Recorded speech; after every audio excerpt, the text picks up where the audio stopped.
It can and has happened where people are served in the hospital, and that's when that person, even though they're disabled, that's all the more reason to get a lawyer as soon as possible, because you need somebody to come into court and act on your behalf.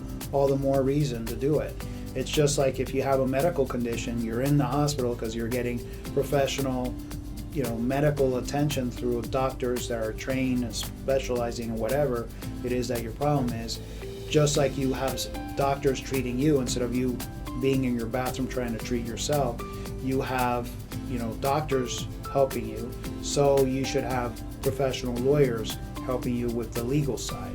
So it's just the legal side of it is kind of invisible, whereas the medical is more tangible, right? More physical, more reality, as opposed to the legality, which is kind of like, theoretical, conceptual.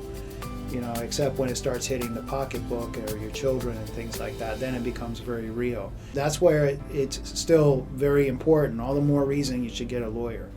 But if you're served while you're disabled, there can be ways to use that as a way to excuse you're not putting in a defense right away. Because if you're sitting there and you're in a coma, obviously the person becomes incapacitated to the point they can't even hire a lawyer. And that has happened. And then we go into court and excuse the person's behavior.